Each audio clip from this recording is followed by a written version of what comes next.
आज के इस सत्संग में कबीर साहिब जी ने गुरु प्राप्ति से लेकर ईश्वर प्राप्ति तक की सारी बातें बताई हैं कि कैसे होती है, गुरु कब मिलते हैं, गुरु से मिलन होने से पहले व्यक्ति के अंदर क्या गुण होने चाहिए, किस प्रकार भक्ति करनी है, किस प्रकार आगे एक एक स्तर बढ़ता जाएगा और कब हम ईश्वर की प्राप्ति करेंगे।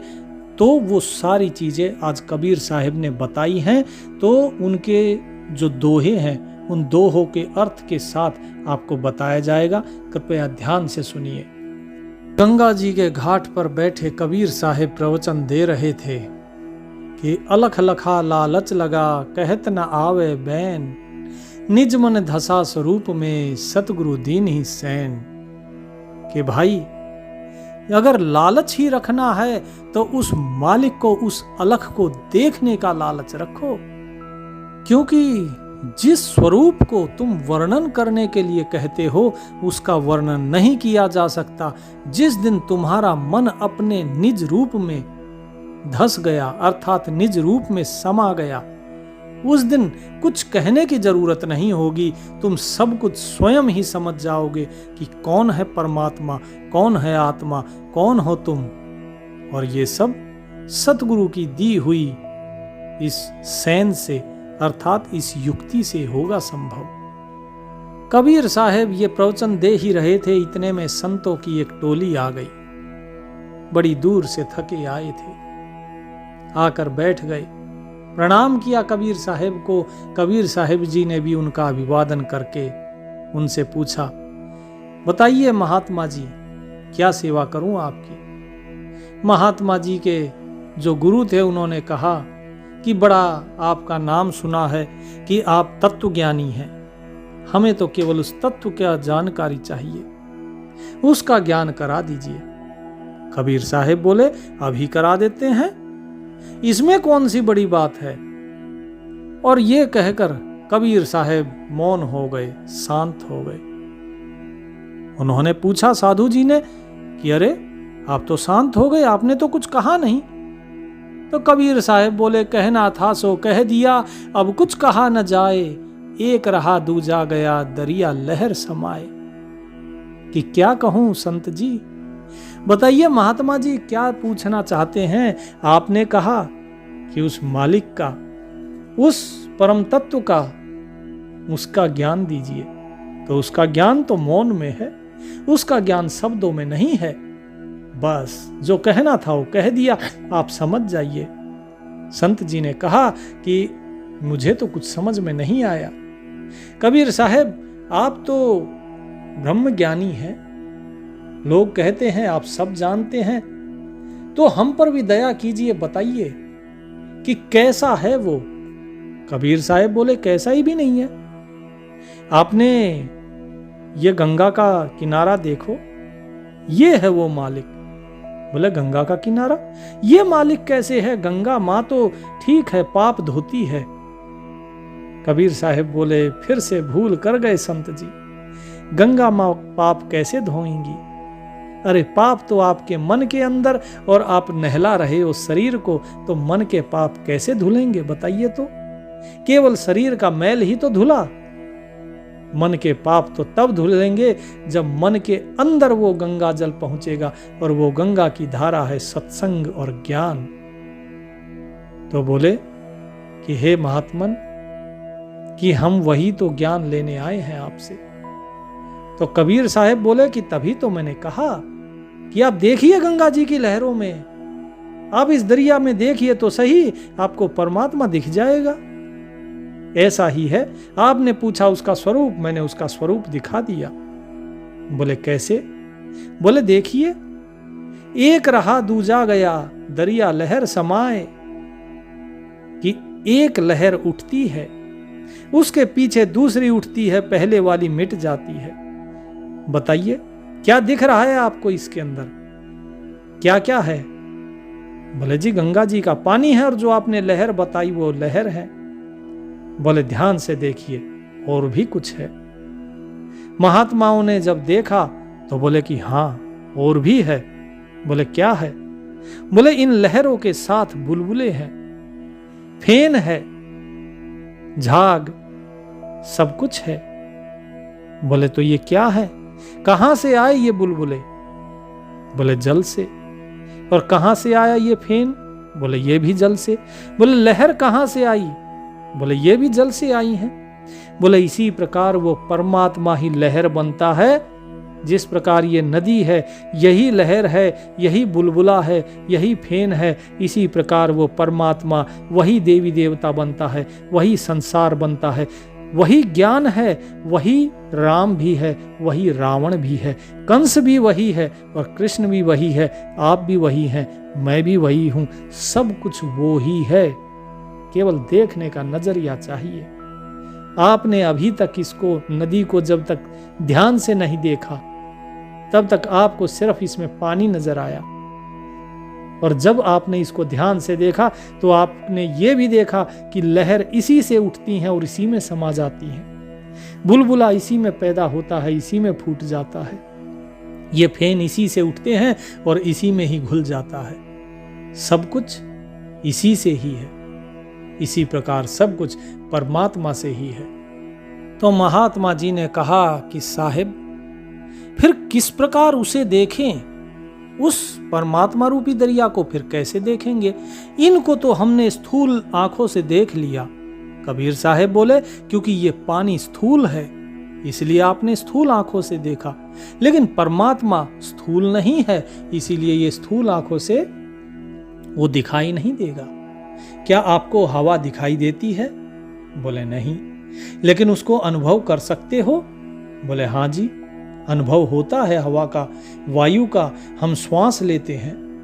बोले बस इसी प्रकार उस परमात्मा के कारण हमारे प्राण चलते हैं, हमारी हृदय गति चलती है। ये शरीर के अंदर सब कुछ उस परमात्मा के कारण चलता है। सृष्टि का कण कण नियम में बंधा हुआ है उस परमात्मा के कारण। तो वो परमात्मा जो है, उससे प्रेम कीजिए, उसको जाना जाएगा प्रेम के द्वारा। पिंजर प्रेम प्रकाशिया, जागी जोत अनंत, संशय छूटा भय मिटा, मिला पियारा कंत। कि जब इस पिंजर अर्थात इस शरीर के अंदर प्रेम जगेगा उस परमात्मा के लिए, तब अनंत ज्योत जागृत हो जाएंगी, अर्थात अनंत प्रकाश होगा इस शरीर के अंदर। वो प्रकाश आपकी उस आत्मा का होगा, आपकी चेतना का होगा, और फिर उस परमात्मा को आप जान पाएंगे। क्योंकि जिसने लहर को जान लिया, जिसने बूंद को जान लिया, उसने सागर को भी जान लिया। क्योंकि ये बूंद उसी सागर की ही तो है, ये लहरें उस सागर की ही तो है। बोले अगर सब कुछ वो परमात्मा है, सब कुछ वही है, तो फिर ये अलग अलग कैसे? बोले इसलिए क्योंकि भाप बनती है उसी सागर के जल की, और फिर बारिश होती है। वही बारिश का पानी कहीं रेगिस्तान में गिरता है तो कहीं पहाड़ों पर, नदियों के माध्यम से वो फिर से मिल जाता है। लेकिन जिसके कर्म अच्छे नहीं हो, जिसके कर्म खराब हो, वो जाके बूंद गिरती है रेगिस्तान में। वो बार बार फिर धूप पड़ेगी, फिर वो भाप बनेगी, फिर गिरेगी, फिर भाप बनेगी, फिर गिरेगी, तब तक गिरती रहेगी जब तक कि वो वापस समुद्र में ना गिर जाए। लेकिन जैसे ही वो समुद्र में गिर गई, फिर वो समुद्र के साथ एक हो जाती है। इसी प्रकार आप भी उसके साथ एक हो जाइए। जब तक विकार मन में रहेंगे, तब तक ये जन्म मृत्यु का चक्र चलता रहेगा। लेकिन जैसे ही आपके अंदर प्रेम होगा उस मालिक का, सच्चा प्रेम, इस संसार के प्रति जितना आप प्रेम और मोह करते हैं, इतना अगर उस प्रभु के प्रति करें, जितना अपने शरीर के प्रति प्रेम है, इससे भी अधिक जब उस प्रभु से प्रेम हो जाएगा, तब आपके अंदर वो अनंत ज्योत वो प्रकाशित हो जाएगी। फिर उसके बाद आपके जितने संशय हैं, ये सारे संशय छूट जाएंगे। आपके अंदर से जितना भय है, कल क्या होगा, लोग क्या कहेंगे, मान का, अपमान का, अपयश का, मृत्यु का, जय पराजय, इन सब के भय से आप परे हो जाएंगे, और तब वो परमात्मा मिलता है। तो महात्मा जी ने पूछा कि इस प्रेम को प्रकाशित करने के लिए क्या करना होगा? बोले इसको प्रकाशित करने के लिए नाम सुमिरन करो। आप साधना करना चाहो, साधना करो। नाम साधना करो, ज्ञान साधना करो, योग साधना करो, आप जिस भी राह पर चलना चाहो चलो और उन्मुनि मुद्रा में पहुंचो। उन्मुनि लागी सुन्न में निज दिन रह गलतान, तन मन की कुछ सुध नहीं पाया पद निर्वाण। कि जब तुम्हारी उन्मुनि मुद्रा लग जाएगी। उन्मुनि मुद्रा क्या होती है? उन्मुनि मुद्रा होती है जहां व्यक्ति को स्वयं के शरीर का भी भान नहीं रहता, जहां व्यक्ति जिस प्रकार आप कभी कभी कल्पना करते हैं और उस कल्पनाओं में ऐसा खो जाते हैं कि आपको यही नहीं पता कि कौन आया कौन गया, क्या चल रहा है क्या नहीं। फिर कोई आपको हिलाता है तो आपको ध्यान आता है कि हाँ मैं कहीं और पहुंच गया था। ठीक इसी प्रकार आपके विचार, आपके मन में केवल उस परमात्मा, उस शून्य का ही ख्याल होना चाहिए। अपनी इस मुद्रा को, अपने जो लो है, जो चेतना है, इसको उन्मुनि बनाओ, उस शून्य में लगाओ और दिन रात उसी के अंदर गलतान रहो, उसी के अंदर लगे रहो। इस तन मन की सुध छोड़ दो, इस मन को भी उसी में लगा लो, रमा लो। यही है सच्चा प्रेम। केवल जीव से, शरीर से ये प्रेम नहीं होता।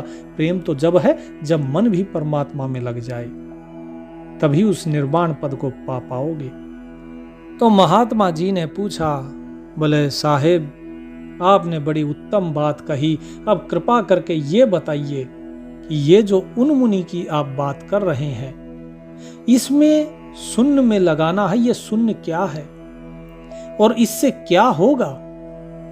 किस प्रकार से उस निर्वाण पद को हम उन्मुनि से प्राप्त कर सकते हैं? ऐसा उन्मुनि में क्या है? तो कबीर साहेब बोले कि उन्मुनि चढ़ी आकाश को, गई धरन से छूट, हंस चला घर आपने, काल रहा सिरकूट। कि जब उन्मुनि मुद्रा लगती है तो आपका मन, बुद्धि, आपकी सारी इंद्रियां केवल उसी के साथ एक हो जाती हैं। फिर इस संसार का भान आपको नहीं रहता और ऐसी स्थिति में आपकी सूरत ऊपर चढ़ती है। ऐसी स्थिति में आपकी सूरत उस मालिक के साथ, शब्द के साथ एक होती है। फिर वो इस धरती से छूट जाती है। धरती अर्थात इस शरीर से, वो शरीर से छूटती है और आकाश की तरफ चलती है। धरण से छूटी और आकाश को चढ़ी, अर्थात इस पिंड को छोड़कर, और वो अंड ब्रह्मांड में चढ़ती है फिर सूरत। और हंस चला घर आपने, काल रहा सिरकूट। फिर ये हंस, ये जीवात्मा, ये फिर उस परमात्मा से मिलने के लिए अपने घर को चल देता है और काल भी फिर इसका कुछ नहीं कर पाता।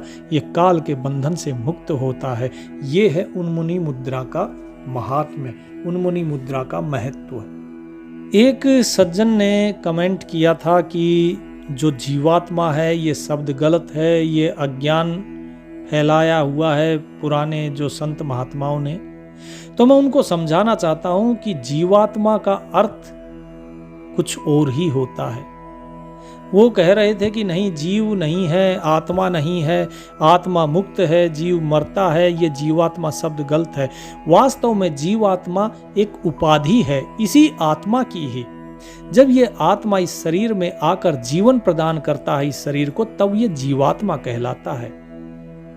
तो ऐसा नहीं है आत्मा कोई और है, जीवात्मा कोई और, दोनों एक ही है, केवल उपाधि है। जिस प्रकार आप घर पे रहते हैं तो आप बच्चे के पिता हैं, आप पत्नी के पति हैं, और आप स्कूल में पढ़ाने जाते हैं तो वहाँ पर आप शिक्षक हैं। तो व्यक्ति आप एक ही हैं लेकिन उपाधि अलग अलग। इसी प्रकार जीवात्मा और आत्मा दोनों एक ही हैं, उपाधि अलग अलग है। एक मुक्त है और एक जीवन दिए हुए है शरीर को। चलिए वापस प्रसंग पर आते हैं। तो महात्माओं ने पूछा कि महाराज ये हंस अपने घर चल जाता है और काल आप कह रहे हो कि कुछ नहीं कर पाता, ऐसा क्या हो जाता है ये सूरज जब ऊपर चढ़ती है? तो कबीर साहिब बोले कि उन्मुनि से मन लागिया, गगन ही पहुंचा जाए, चांद बिहुना चांदना अलख निरंजन राय। कि जब उन्मुनि मुद्रा में व्यक्ति आता है तो उसका मन जो है वो भी उन्मुनि के साथ एक हो जाता है। फिर इसके अंदर बाहर संसार के विचार नहीं रहते। फिर ये गगन में पहुंचता है। गगन मंडल अर्थात मन की जो स्थिति है वो आज्ञा चक्र में बताई गई है, और जो आत्मा की स्थिति है वो हृदय में बताई गई है, जहां पर शिव का स्थान है। इसीलिए कई बार बोला जाता है शिवोहम। तो ये आत्मा ऊपर चलती है उन्मुनि मुद्रा में, ये सुरत ऊपर जाएगी। उसके बाद जो है, जो मन है, ये मन और सुरत ये दोनों ऊपर चलते हैं उन्मुनि में, और जब गगन पे पहुंचते हैं तो वहां पे प्रकाश ही प्रकाश इसको दिखाई देता है। वहां कोई चांद नहीं है, लेकिन फिर भी वहां चांदनी है, वहां रोशनी है।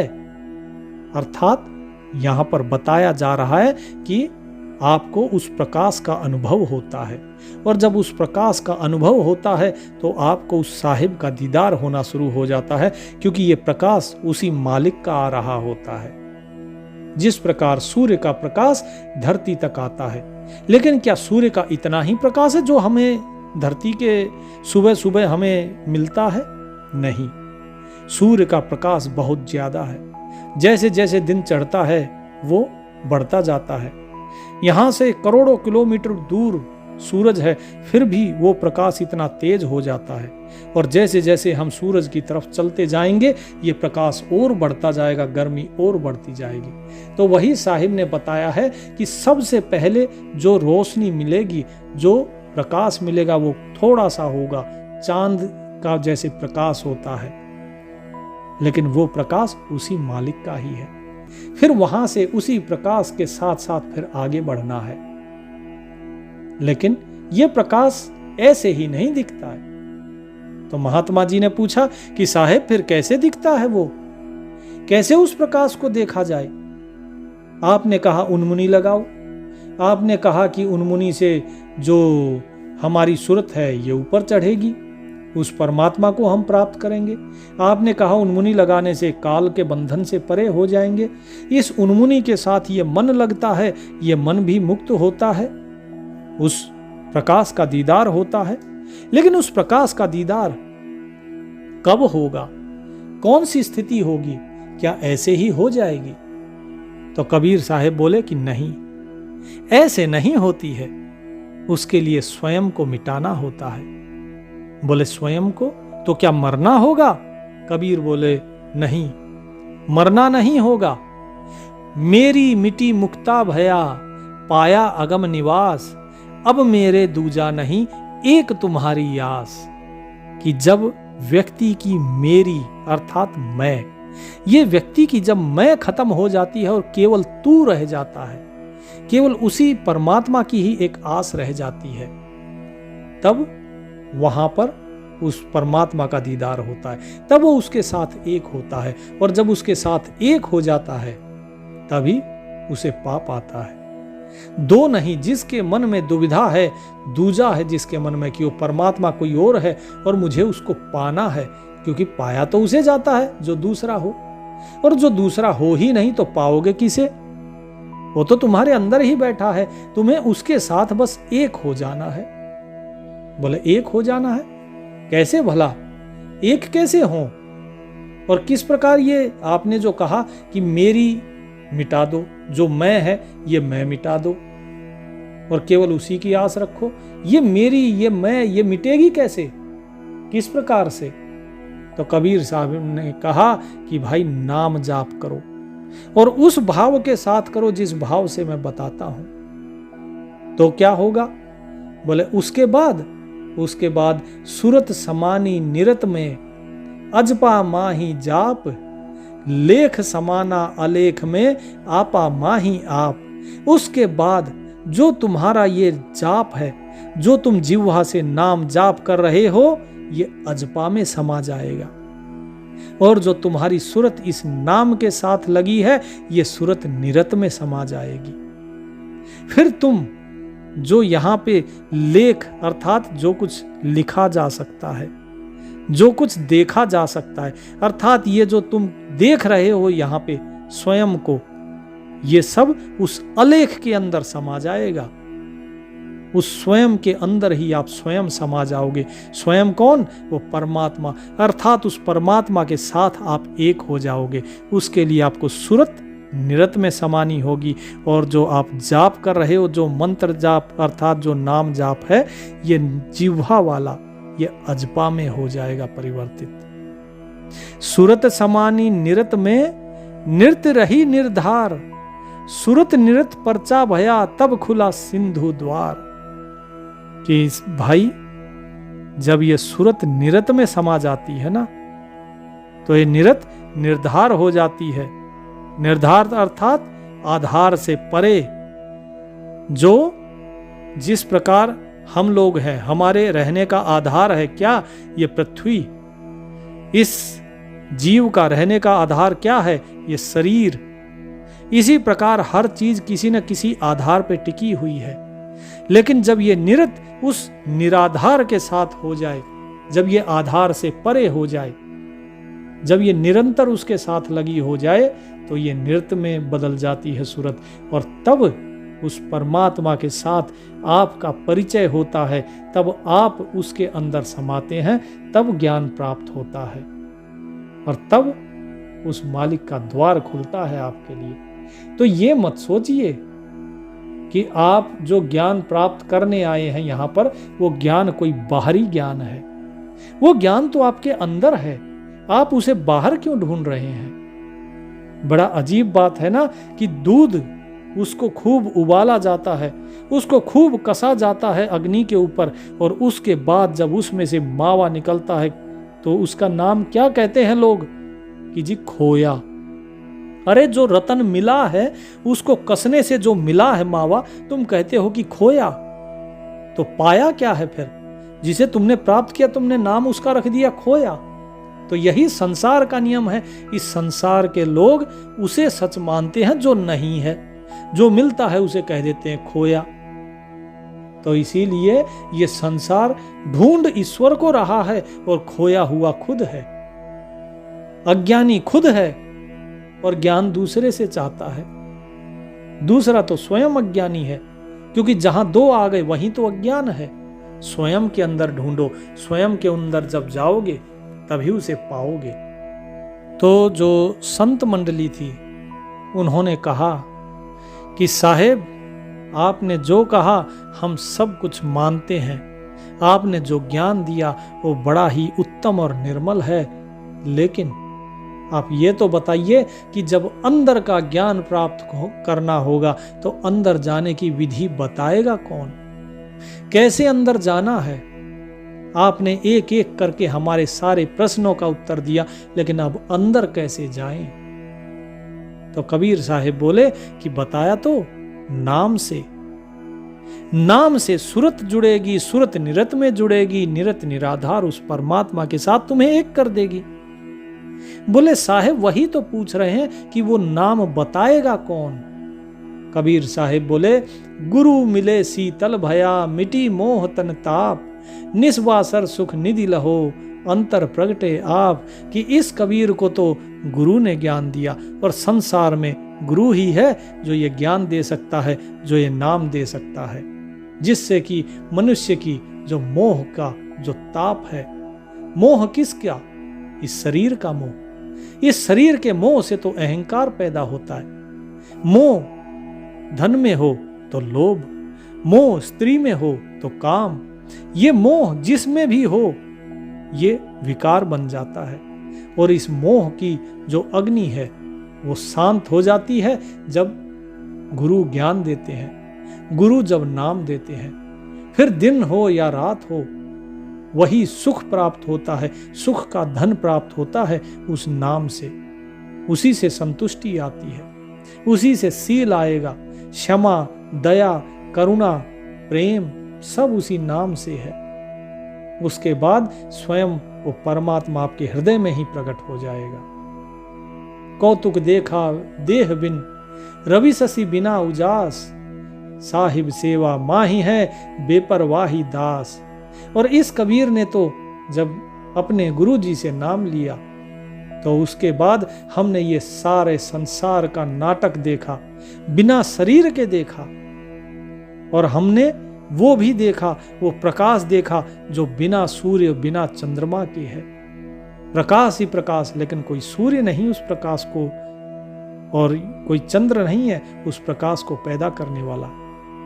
और हमने स्वयं को देखा कि हम तो उस साहिब के दास हैं, उस परमात्मा के दास हैं, और हम उसी की साहिबी में है, उसी की सेवा में है, उस साहिब की साहिबी में।